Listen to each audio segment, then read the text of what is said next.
All right, the time is 4:30 p.m. and I will call the Skagit Public Utility District Board of Commissioners meeting to order for February 28th, 2023, and ask that you join me in the Pledge of Allegiance.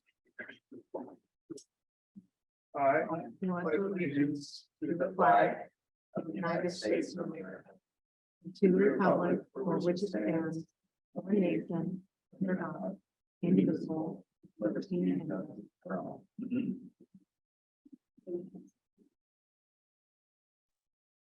All right. So we will start with the consent agenda items 1 through 5. Looking for a motion to approve. So moved. I second. We have a motion and a second. All in favor signify by saying aye. Aye. Opposed? Okay, consent agenda is adopted. Looks like we'll start off with Brian and the fourth quarter 2022 financials.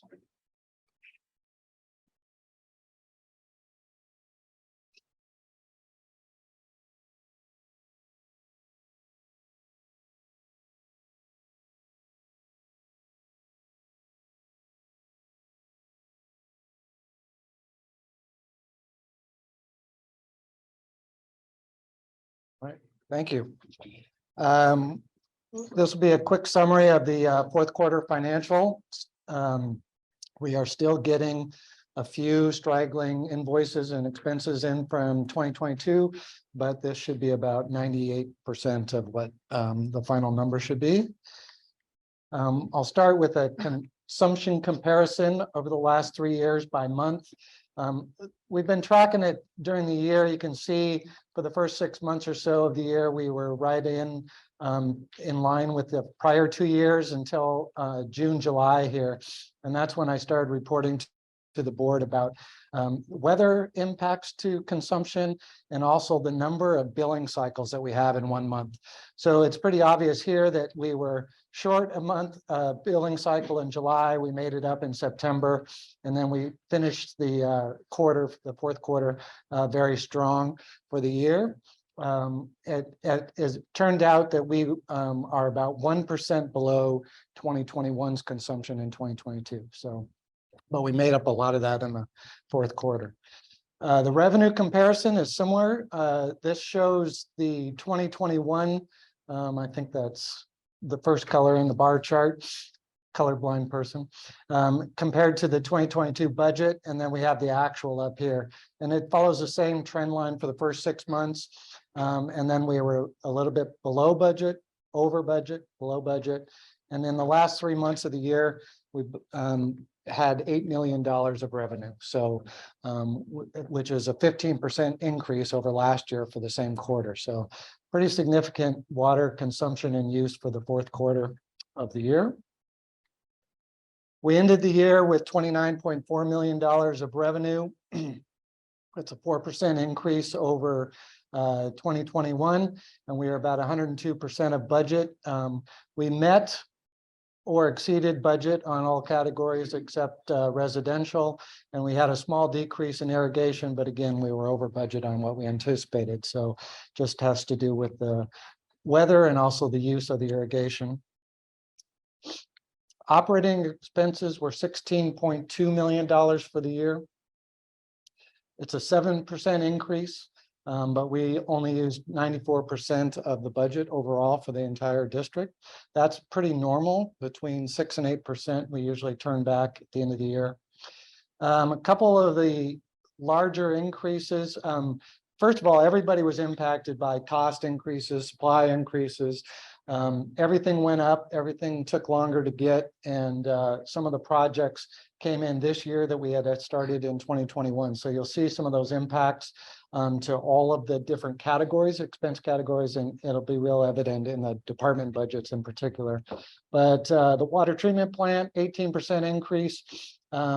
Chemicals, we've been talking about chemical price increases and also utility price increases. A lot of the utility increase was this year, but power to pump the Judy Reservoir, we used a lot of that last year.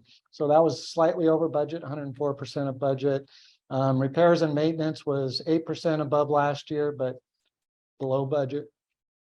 Equipment and fleet, this is a good one, 9% over last year, but we did use a little bit of the budget, but a lot of these expenses were vehicles that we ordered the prior year that we just finally got delivered in 2022. So Mike is happy that we're replacing some of the fleet vehicles. Tech and SCADA support, 17% increase. This is slightly over budget.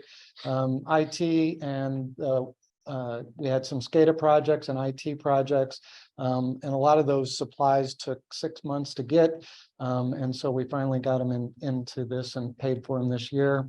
Professional services is up, but we still didn't use only 58% of the budget. And goods and services, this is a general increase in insurance, but also for the write-offs that we talked about at the last meeting, and other just general goods and service increases for the year. And then we did have a big year for capital construction, and so our construction offset, these are charge operating expenses that we can charge to capital projects, was up 7%.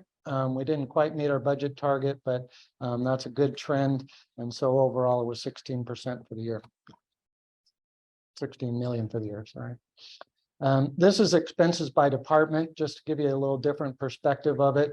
And it's not to keep score for anybody, but Elaine, lab quality, had the only negative one. Everybody else went up a little bit.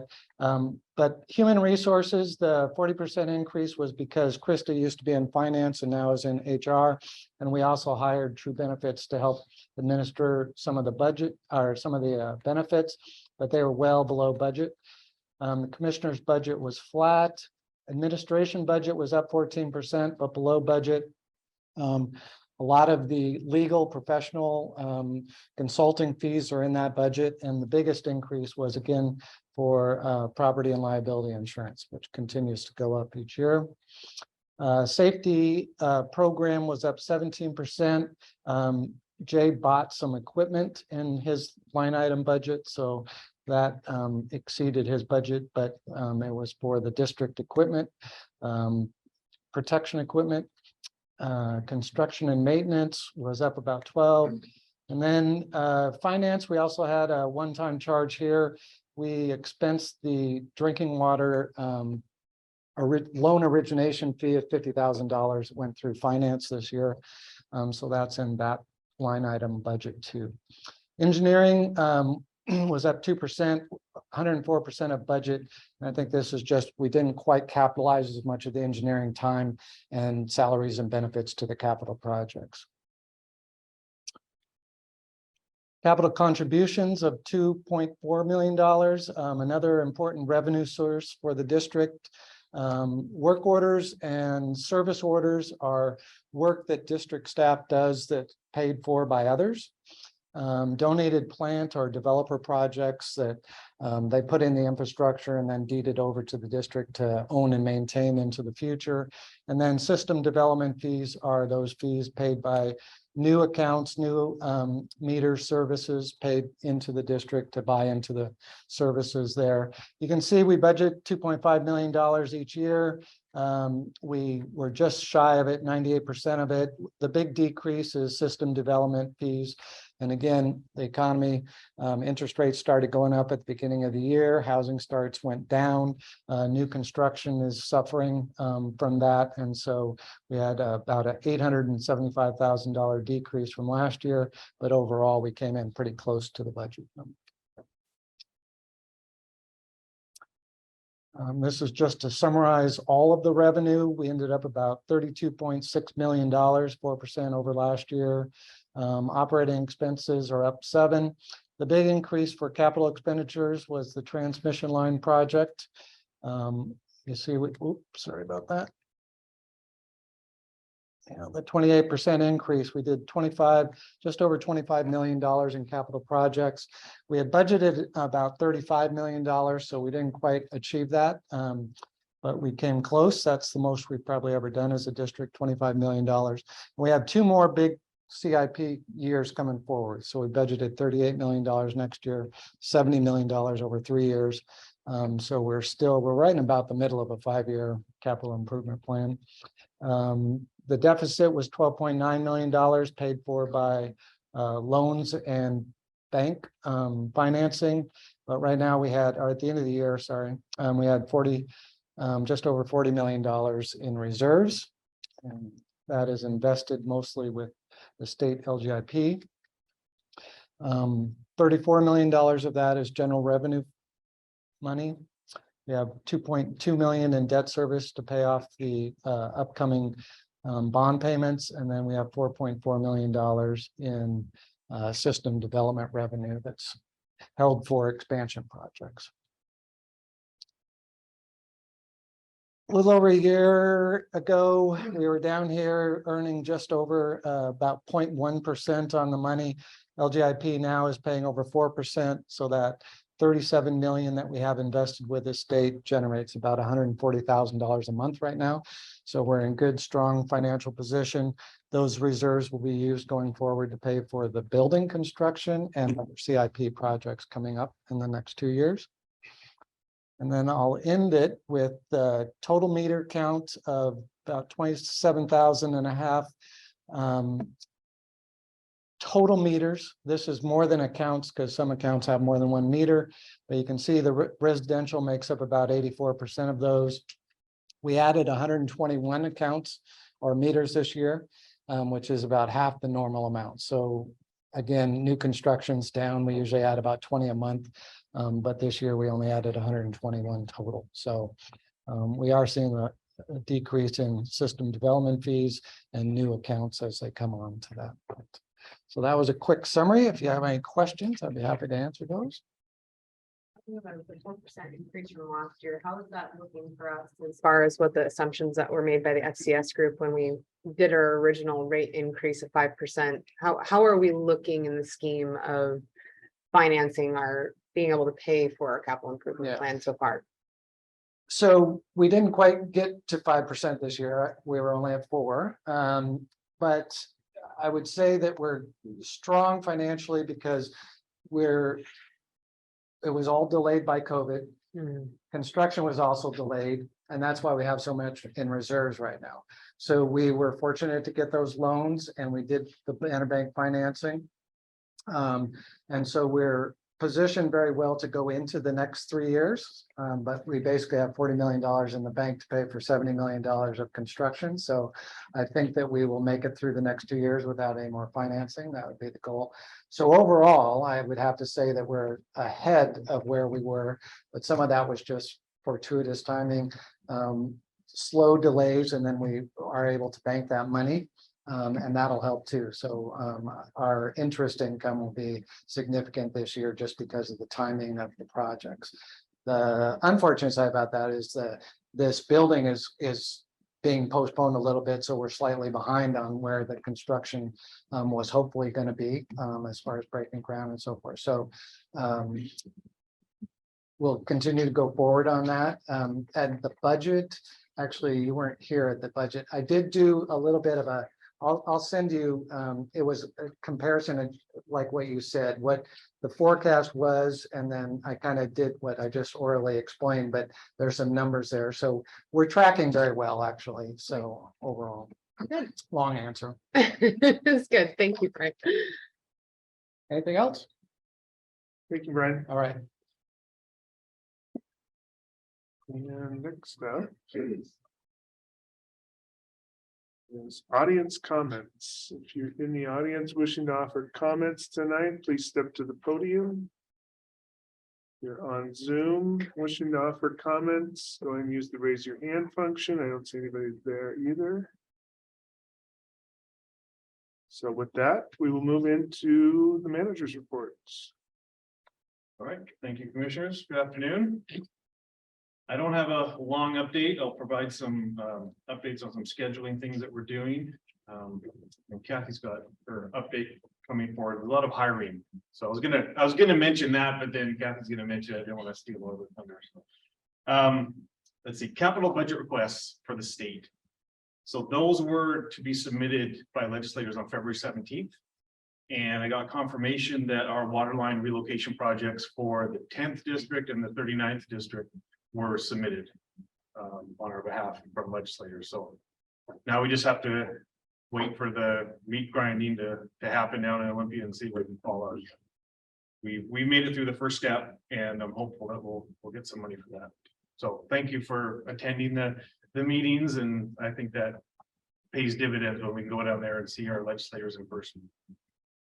Did the building request go through at all? That's the one I did not hear back from. Okay. And the legislators from the 40th district are gonna have a town hall meeting here Oh, okay. in March, so I'm gonna ask them personally if they put it forward, because they obviously see the value in having a public meeting space by asking for this room, so. Nobody responded and said that they did put it forward, but Okay, it doesn't mean it didn't go it through. does mean it did, yeah. We are looking at a second option to work with the city of Mount Vernon as far as the fields are concerned, the play fields. So I know Sam has a meeting with the Parks Department tomorrow, and we'll gather some more information and hopefully continue to move forward on that. And yeah, I'll stop there. We want to keep making progress, and I think this other option will allow us to move forward a little more safely than the previous option. Waputa meetings. So the next month's meetings are going to be virtual. So you don't have to drive down to Olympia. We're going to be on the 15th to the 17th. Yeah, I think that's it for my updates. Any Unless there's questions? Okay. So it looks like Kathy is up with human resources updates.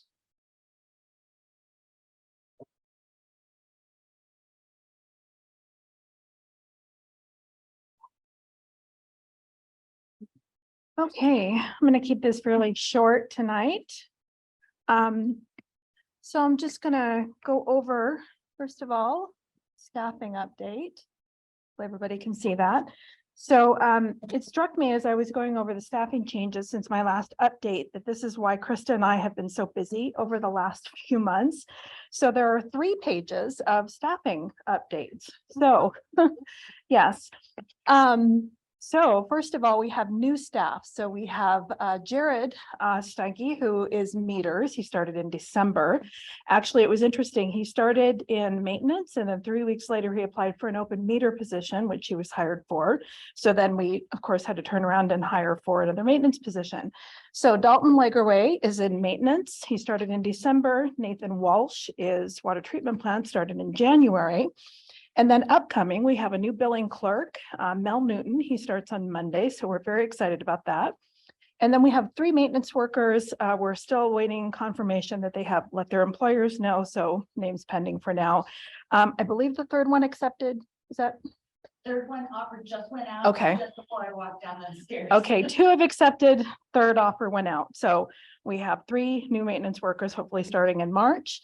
And then temporarily, Kathy Langlow agreed to come back part-time, temporary to help finance for a few months, just to kind of get them over the hump. They were in the middle of inventory and some other projects going on, and were shorthanded. So a lot going on there.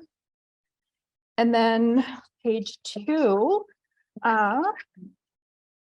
promotions and reclassifications of non-represented staff, and these were all effective January 1st. So Gary Broughton was promoted to AP accountant, Kathy DeCellis, who moved from our billing clerk position to GL accountant, and then Mark Semrau, who is, I believe, in the room. Yes, he is. He had a change in focus and is now our capital program manager. Chris Schaff is now our capital project engineer. Josh Brady was moved from engineering tech 2 to 3. And Mike Demers was moved from engineering tech 3 to 4. So quite a few changes there.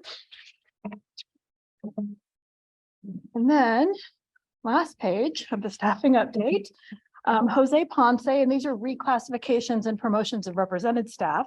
Jose Ponce he was promoted from distribution operator 1 to 2, and Jose had a big learning curve. He came out of our maintenance department. He was hired to learn the distribution system and also SCADA. So he worked with Dave Rathbone, who was our prior SCADA person, for about 1.5 years. Dave Rathbone basically made that position what it was. And so it was a really hard position to replace it. It's probably the most difficult one in our bargaining unit.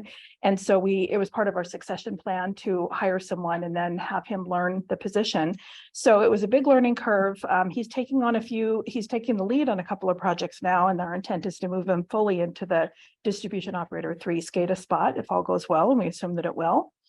And then TJ Banta also moved from distribution operator 1 to a 2, and that's another success story. TJ began in our maintenance department. In fact, he was hired shortly before I was.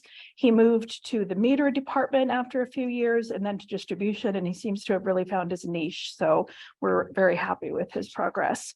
And then Ron Humrickhouse. Ron was promoted not too long ago into the maintenance foreman position, but in the absence of a maintenance superintendent, Ron agreed to take over many of the superintendent tasks in the absence of a superintendent. So he's doing very well. We really appreciate his efforts.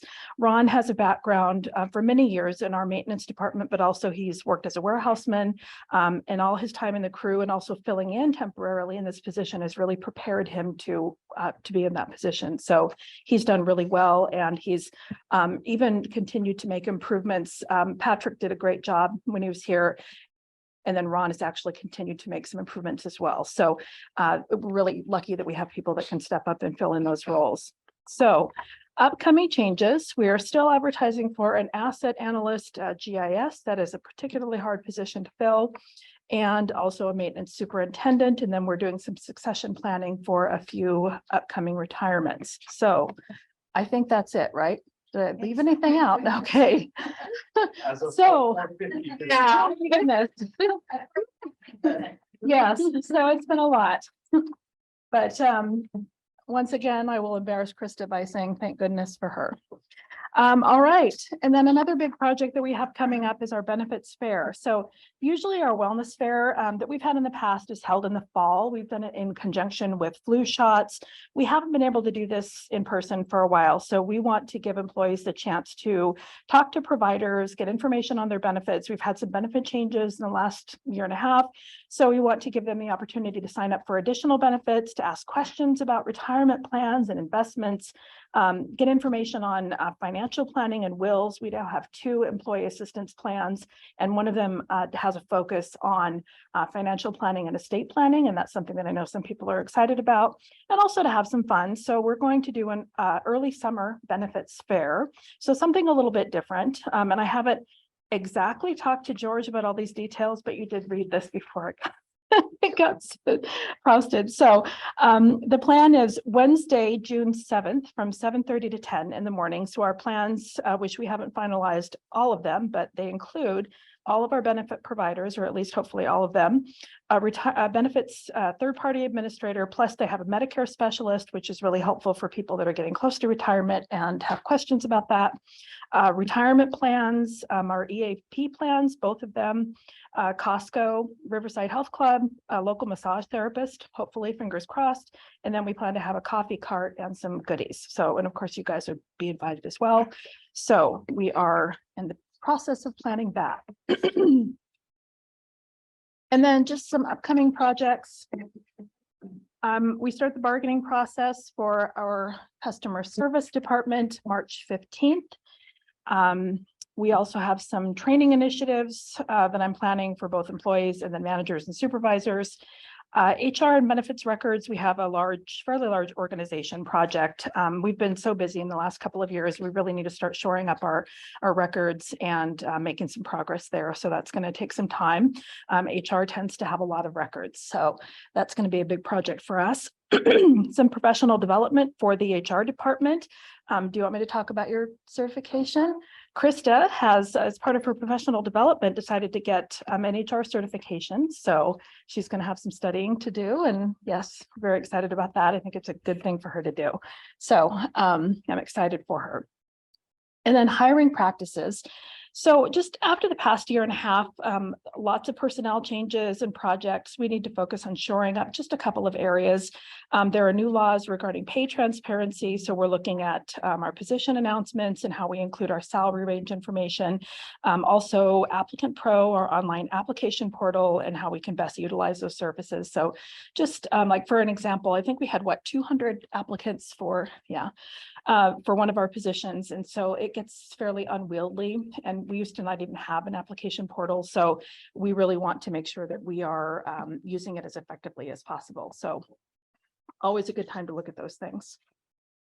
All right, that's it for me, unless you guys have any questions.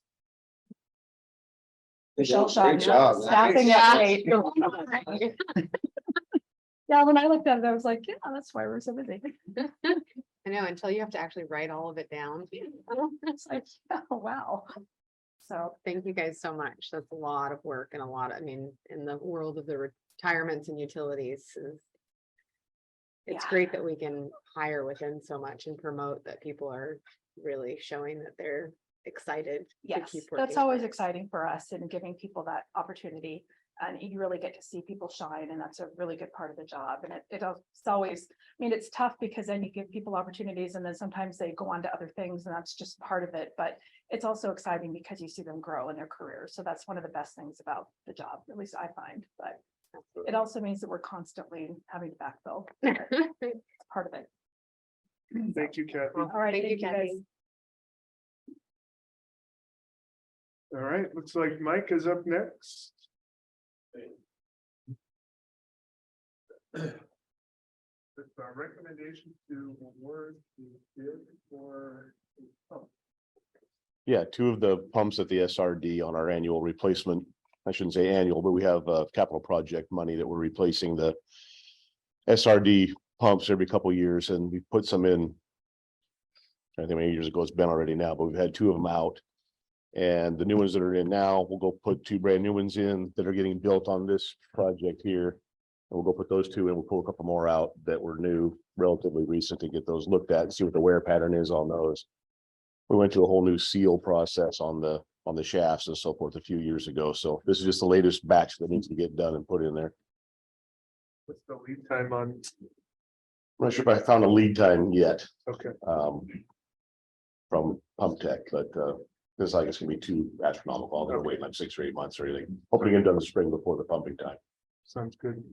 If all goes well.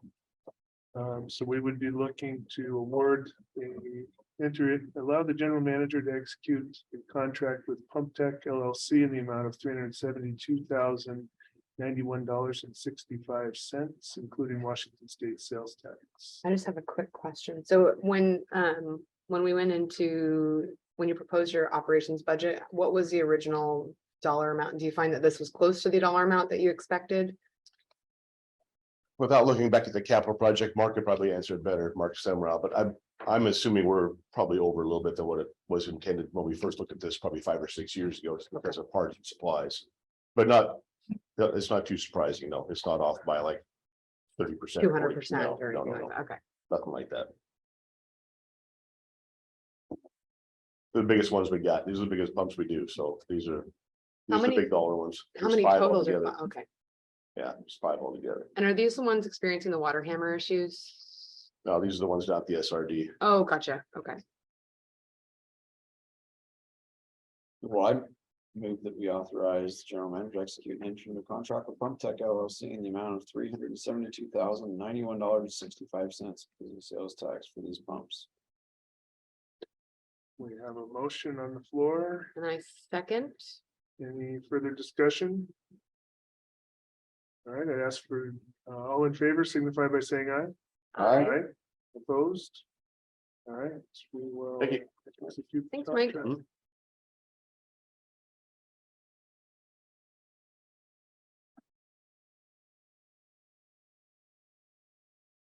And next up,